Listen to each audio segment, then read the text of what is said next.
പരിശുദ്ധ അമ്മയുടെ ജപമാല മാസാചരണത്തിൽ പരിശുദ്ധ അമ്മയെക്കുറിച്ച് ചിന്തിക്കുക ഏറെ സന്തോഷദായകമാണ്. ബൈബിളിൽ എന്നെ ചിന്തിപ്പിച്ചിട്ടുള്ളൊരു രംഗമുണ്ട്.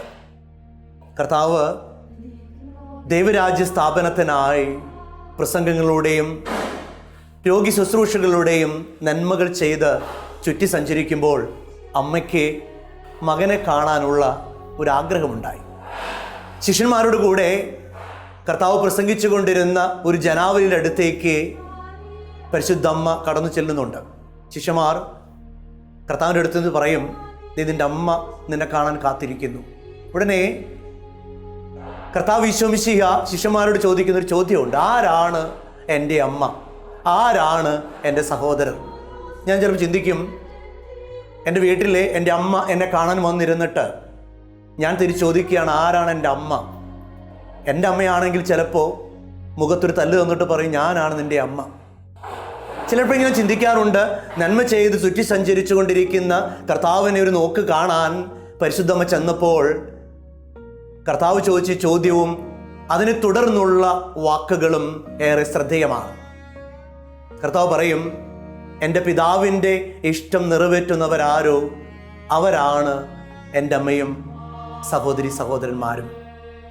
ദൈവത്തിൻ്റെ വചനത്തിനനുസരിച്ച് ജീവിക്കുന്നവരാണ് കർത്താവിൻ്റെ അമ്മയും സഹോദരരും.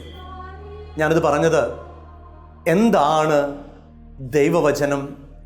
ആ ദൈവവചനം ജീവിതം കൊണ്ട് സാക്ഷ്യപ്പെടുത്തിയ ഒരമ്മ, ആ അമ്മയ്ക്കൊപ്പമാണ് കത്തോലിക്ക സഭ ജീവിക്കുന്നത്. അല്ലെങ്കിൽ ആ അമ്മയോട് കൂടെയാണ് കത്തോലിക്ക സഭ ജന്മം കൊണ്ടത്. കർത്താവിൻ്റെ മരണശേഷം ശിഷ്യന്മാർ മുഴുവൻ പേടിച്ചരണ്ടു പോയപ്പോൾ പരിശുദ്ധ അമ്മ എല്ലാ ശിഷ്യരെയും ഒന്നിച്ചു കൂട്ടി. അവിടെ നിന്ന് പിന്നീട് സഭയുടെ ഔദ്യോഗിക ആരംഭമായി നമ്മൾ പറയുന്ന പെന്തക്കോസ്ത് അനുഭവം. പരിശുദ്ധ അമ്മയോട് ചേർന്നിരുന്ന ശിഷ്യന്മാരിൽ ആത്മാവിൻ്റെ സാന്നിധ്യമുണ്ടാവുകയും തുടർന്ന് ലോകമെമ്പാടും ധൈര്യപൂർവം സുവിശേഷം പ്രസംഗിച്ചു. എന്തുകൊണ്ടാണ്? സുവിശേഷം ജീവിച്ച ഒരമ്മ അവരോടൊപ്പം ഉണ്ടായിരുന്നു. എന്താണ് സുവിശേഷം? നമുക്കൊക്കെ അറിയാം. സുവിശേഷം എന്ന് പറയുന്നത് നല്ല വിശേഷമാണ്. ഈ നല്ല വിശേഷം എന്ന് പറയുന്നത് സ്നേഹത്തിൻ്റെ വിശേഷമാണ്. സ്നേഹിക്കപ്പെടുക എന്നുള്ളതാണ് ലോകത്തിലെ ഏറ്റവും വലിയ വിശേഷമെന്ന് ഞാനും നിങ്ങളുമൊക്കെ പഠിച്ചിട്ടുണ്ട്. പരിശുദ്ധമ്മ ഈ സ്നേഹത്തിൻ്റെ വലിയ അരുളിക്കയായിരുന്നു. ദൈവം തൻ്റെ എല്ലാ സമാനതകളും മാറ്റിവെച്ച് ഈ ഭൂമിയിലേക്ക് അവതീർണനാകാൻ തീരുമാനമെടുത്തപ്പോൾ അതിന് തെരഞ്ഞെടുത്തത് പരിശുദ്ധ അമ്മയെയാണ്. ഗബ്രിയേൽ ദേവദൂതനിലൂടെ പരിശുദ്ധ അമ്മയ്ക്ക് അരുൾപ്പാട് കൊടുത്തപ്പോൾ സ്നേഹം ഗർഭം ധരിച്ച് ആ സ്നേഹത്തിന് വേണ്ടി ജീവിതം മാറ്റിവെച്ച പരിശുദ്ധ അമ്മ എനിക്കും നിങ്ങൾക്കും വലിയൊരു പ്രചോദനമാണ്. പിന്നീട് അങ്ങോട്ട് യേശുനാഥൻ്റെ ഓരോ വഴികളിലൂടെയും കൂടെ നടന്ന പരിശുദ്ധ അമ്മ അവസാന രംഗം നമ്മൾ കാണുന്നുണ്ട്. യോഹന്നാന്റെ സുവിശേഷം 19-ാം അധ്യായത്തിൽ യേശുനാഥനെ കുരിശിൽ തറയ്ക്കുന്നിടം വരെ അമ്മ ധൈര്യപൂർവം നടന്നു. സ്നേഹം ഗർഭം ധരിച്ചാൽ വേദനകൾ ഏറ്റെടുക്കാൻ ഒരു മടിയും ആർക്കും ഉണ്ടാവില്ല. നമ്മൾ ചിന്തിച്ചു നോക്കി, എത്ര രസകരമായ അനുഭവമാണ് പരിശുദ്ധ അമ്മയുടേത്. അമ്മ പൂർണ്ണമായി സ്നേഹത്തിൽ ആയിരുന്നു തൻ്റെ മകനോട്. അതുകൊണ്ട് തന്നെ വേദനകളോട് കൂടെ നടക്കാൻ അമ്മയ്ക്കൊരു മടിയുമില്ല.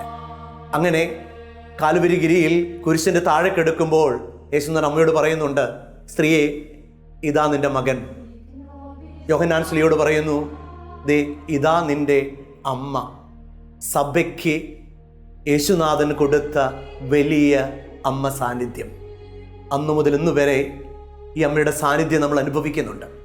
ഈ അമ്മയുടെ കൈ പിടിച്ച് നടക്കുമ്പോൾ നമ്മുടെ ജീവിതത്തിലെ എന്തെന്നില്ലാത്ത സന്തോഷമുണ്ട്. അതുകൊണ്ടാണ് ആദിമ നൂറ്റാണ്ടുകളിൽ പരിശുദ്ധ അമ്മയുടെ പേരിലായിരുന്നു ദേവാലയങ്ങളൊക്കെ. പിന്നീടാണ് വിശുദ്ധാത്മാക്കളുടെ പേരിൽ ദേവാലയങ്ങൾ ഉണ്ടായത്.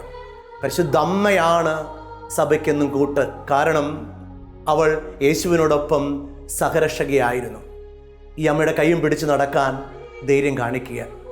അമ്മ കാണിച്ചു തന്ന വഴികളുണ്ട്. അതിലൊന്നാമത്തെ വഴി ദൈവത്തിൻ്റെ ഇഷ്ടം ദൈവവചനം അനുസരിച്ച് ജീവിക്കാൻ പഠിക്കുക. ദൈവവചനം എന്ന് പറയുന്നത് ചുരുക്കി ചുരുക്കി ചുരുക്കി ഒരൊറ്റ വാക്കിൽ ഒതുക്കാം. God is love. ദൈവം സ്നേഹമാണ്. സ്നേഹമെന്ന് പറയുന്നത് യേശുനാഥൻ പഠിപ്പിക്കും നല്ല സമരിയാക്കാരൻ്റെ ഉപമയിൽ, മറ്റുള്ളവർക്ക് വേണ്ടി നൊമ്പരങ്ങൾ ഏറ്റെടുക്കാനുള്ള മനസ്സാണ് സ്നേഹമെന്ന് പറയുന്നത്. കാനായിലെ കല്യാണ വിരുന്നിൽ ഒന്നും ചെയ്യാതിരുന്നിട്ട് കൂടെ പരിശുദ്ധ അമ്മ ആ കുടുംബത്തിൻ്റെ വേദന നെഞ്ചിൻകൂടോട് ചേർത്ത് പിടിക്കുന്നുണ്ട്. ആ വേദനകളിൽ അമ്മയുടെ ഹൃദയം തുളുമ്പുന്നുണ്ട്. അതുകൊണ്ടാണ് മകനോട് പറയുക, ഇതാ നിന്റെ അമ്മ. അതായത് ആ വാചകം കൃത്യതയോടുകൂടെ അവതരിപ്പിക്കുന്ന ഇവിടെ എന്താണ്? മകനെ, ഇവർക്ക് നിന്നെ കൊണ്ട് ആവശ്യമുണ്ട്. അതുകൊണ്ട് തന്നെ ശിഷ്യന്മാരോട് പറയുന്നു, പോയി നീ കൃത്യതയോടുകൂടെ അത് ഏറ്റെടുക്കുക. അവർ പറയുന്നത് കൃത്യമായി ചെയ്യുക. ഓർക്കുക, പരിശുദ്ധമ്മയുടെ ഹൃദയം വേദനിക്കുന്നവർക്ക് വേണ്ടി തുടിക്കുന്ന ഹൃദയമായിരുന്നു. ഒരുപക്ഷെ ഹൃദയതുടിപ്പാണ് സ്നേഹത്തിൻ്റെ അടയാളം. ഓർക്കുക, പരിശുദ്ധമ്മയുടെ ഈ ജപമാല മാസത്തിൽ അമ്മയെപ്പോലെ ഹൃദയതുടിപ്പോടെ ജീവിക്കാൻ നമുക്ക് സാധിക്കണം. സഭയുടെ ആരംഭ ദശയിൽ പരിശുദ്ധമ്മയെ കൂട്ടുപിടിച്ചതുപോലെ ആത്മാർത്ഥമായി അമ്മയെ കൂട്ടുപിടിച്ച് ജപമാല മണികളിലൂടെ അമ്മയിലൂടെയുള്ള രക്ഷാകര ദൗത്യങ്ങൾ നമുക്കും നടന്നു കയറാം. നമുക്കറിയാം, ജപമാല ക്രൈസ്തവൻ്റെ ആയുധമാണ്, സംരക്ഷണമാണ്. ഈ ജപമാലയിലൂടെ നമ്മൾ യേശുവിൻ്റെ രക്ഷാകര രഹസ്യങ്ങൾ ധ്യാനിക്കുകയാണ്. യേശുനാഥൻ്റെ ജീവിത വഴികളിലൂടെ ജപമണികളുമായി നമ്മൾ നടക്കുമ്പോൾ ഈ അമ്മയുടെ കയ്യും പിടിച്ച് ദൈവത്തോടൊപ്പം നമുക്കും സഞ്ചരിക്കാം. എവർക്കും ഈ നല്ല ദിവസത്തിൻ്റെ എല്ലാവിധ ദൈവാനുഗ്രഹങ്ങളും നേരുന്നു. പരിശുദ്ധമ്മ നമ്മെ സംരക്ഷിക്കട്ടെ.